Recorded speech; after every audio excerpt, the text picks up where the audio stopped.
had to put a name to the conspiracy that's come down to us through the ages, that some call the Illuminati, some other people call it other things. But I think if you boil it down to its purest, simplest form, you would identify it essentially as Freemasonry. Now that might surprise some of you, but understand that Masonry has been around a long, long time. It may not have always been called Freemasonry, but Masons itself brag about the fact that their first Mason was Tubal-Cain. Now Tubal-Cain, if you know your Bible, was the seventh man from Adam by way of Cain, and he was the guy that invented metalworking. And he is supposedly the first Mason. Now that's pretty far back to start a conspiracy. Then of course you have the flood. After the flood, the Masons say that the first Mason was Nimrod. Now of course we all know who Nimrod was. He's the guy that helped build the Tower of Babel. That's pretty good Masonry. He was the person who basically had the idea for a one world government. He wanted to start a United Nations. He had all these great ideas, you know, one world government, all this kind of stuff, new world order. And God had other ideas. And God came down and he cast confusion and changed the languages of the people. So they went and scattered abroad on the earth. That basically tells us what God thinks about the United Nations. This caused the conspiracy to go underground. And for centuries it existed in various forms. And if you look in the books, the literature of Masonry, you will find that Masonry says it is the direct linear descendant from the ancient mystery religions, from the ancient fertility cults. Now what does that mean? That sounds sort of exciting and mysterious and exotic.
القارة الأمريكية يعني اكتشفت عند وصول كولومبوس إليها سنة 1492 وظلت يعني سنوات طويلة غير يعني مستعمرة من الأوروبيين. والحقيقة أن يعني الفضل في استيطان القارة الأمريكية يعود ليس إلى الحكومات الأوروبية. يعني فكرة استيطان القارة الأمريكية البكر فكرة نبتت في ذهن الحركات السرية، وهي التي تتولى تطبيقها في الفعل. وكانت فلسفة طبعا الماسونية والحركات السرية التي هي جسم كبير متشعب في أوروبا وفي تاريخ الغرب يعني وفي حالة صراع مستديم مع سلطاته ومع القوى العقائدية والتاريخية والملكية فيه. كانت فكرة هذه الحركات أن القارة الأمريكية أرض بكر وخالية من العوائق، فليس فيها سلطات وليس لها تاريخ وليس فيها عقائد وليس هناك حواجز تحول بين من يسيطر عليها وبين أن يشكل مجتمعا جديدا بأفكاره هو وبأهدافه هو ولغاياته هو، وأن يسير هذا المجتمع أو هذا العالم الذي سوف يتكون إلى حيث يريد. يعني فيعني يختصر ذلك عبارة يعني تشير في الأدبيات الماسونية، هي أنهم فطنوا إلى أن القارة الأمريكية هي التي ستحسم مصير العالم. من يسيطر على هذه الأرض البكر ويتمكن من إقامة عالم فيها بقواعده وقانونه ولغاياته هو الذي سيتمكن مع الوقت من السير بالعالم إلى ما يريد. فطبعا لا نريد الاستطراد في كلام نظري، لكن نقول تاريخيا أن أول عملية استيطان للقارة الأمريكية كانت سنة 1587. هذه المحاولة رائدة، والتي هي أول عملية استيطان تاريخية للقارة الأمريكية. الذي قام بها وهو السير والتر ريد، كان أحد كبار أعضاء حركة الروزيكروشن، وهذه الحركة هي توأم الماسونية، ولكنها أشياء أكثر منها انغلاقا وأكثر سرية وهكذا. We have before us the opportunity to forge for ourselves and for future generations a new world order, a world where the rule of law, not the law of the jungle, governs the conduct of nations. When we are successful, and we will be, we have a real chance at this new world order. Satan does have plans for a one-world government, and you have to control the money. Illuminized Masonic symbolism is all over America. On the back of the dollar bill on the left-hand side above the pyramid, it says Annuit Coeptus, which means our enterprise is now a success, or a crowned success. So what enterprise does it mean? Well, Novus Ordo Seclorum near the bottom, Novus meaning new, Ordo is order, Seclorum is where we get our word secular, meaning the world. So it means new order of the world, simply new world order. So what it's saying is the New World Order is now a crowned success. This was put on the dollar bill in 1934. 1934 is when the Federal Reserve took total control of the United States monetary system. The Fed is essentially controlled by two Illuminati bloodlines, the Rothschilds and the Rockefellers. President Franklin D. Roosevelt, a 32nd degree Scottish Rite Mason, placed the seal on the dollar bill. Roosevelt was also in the Order of the Nobles of the Mystic Shrine, known for its satanic rituals. The pyramid has 13 steps. In fact, the number 13 is on the bill everywhere. 13 leaves on the olive branch, 13 berries, 13 stripes on the shield, 13 arrows, 13 stars, 13 letters on E pluribus unum, and 13 letters in Annuit Coeptus. Now some people believe 13 is on the bill due to the 13 colonies, but dig a little bit deeper and you'll find the real answer. 13 also represents the 13 top Illuminati families that he traced back to the late 18th century and the early 19th century. He is credible, and that's why he was framed by the government and thrown in a cage. 1776 is in Roman numerals near the bottom. Some think it's because of the founding of the country. Another case of subliminal, indirect, reverse psychological propaganda. 1776 is when the Illuminati was formed. The New World Order. Another striking fact is that the eagle has 32 feathers on the right wing, the number of ordinary degrees of the Scottish Rite. There's 33 feathers on the left wing, representing the 33rd degree. The tail has 9 feathers, which represents the 9th degree of the York Rite. The eagle itself is a prominent icon in Masonry, extensively used in the Scottish Rite.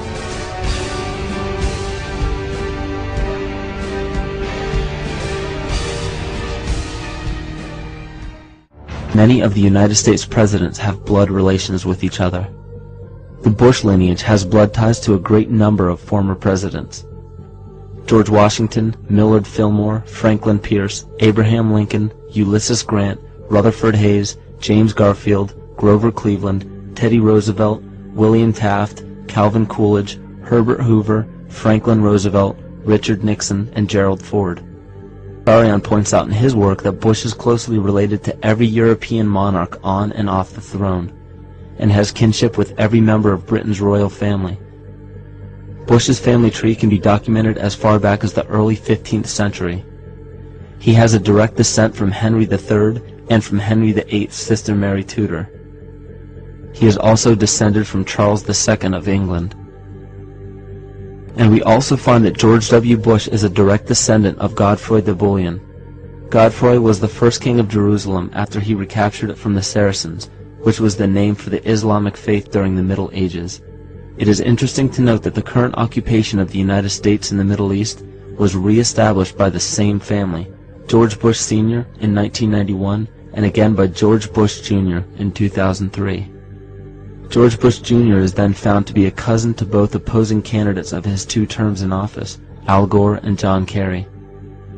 Democratic President Barack Obama also has blood ties with George W. Bush, as well as Gerald Ford, Lyndon Johnson, Harry Truman, James Madison, and the British Prime Minister Sir Winston Churchill. On the opposing side of the 2008 presidential ballot, John McCain is descended from Robert the Bruce, King William I of Scotland, and also Godfrey the Bullion. In either of those first two books, though, who knew you and Dick Cheney cousins? You know, listen, I don't think I'm going to family reunion. I don't know how I'll be greeted. We all know his father, but what about his cousins? A heartbeat away from the presidency is actually a blood relation. He's President Bush's 9th cousin once removed. Cheney's cousin Barack Obama is also Bush's 11th cousin. President Lincoln was President Bush's 7th cousin 5 times removed. And Bush shared more than just a ballot with John Kerry. That's right, they're 9th cousins twice removed. Trace the family tree far enough, and you get Madonna, Celine Dion, and Tom Hanks. Christine, you've heard the adage politics makes strange bedfellows. Apparently politics also makes for strange relations.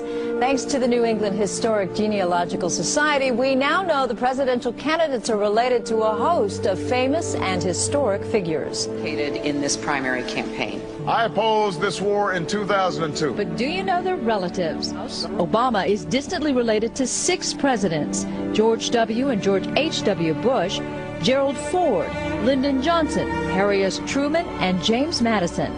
Obama's family tree also includes Sir Winston Churchill and Civil War General Robert E. Lee. Thank you all. Thank you. She's also related to beatnik author Jack Kerouac and the wife of Prince Charles of England. John McCain's ancestry was more difficult to trace, but it's known he's the 6th cousin of First Lady Laura Bush.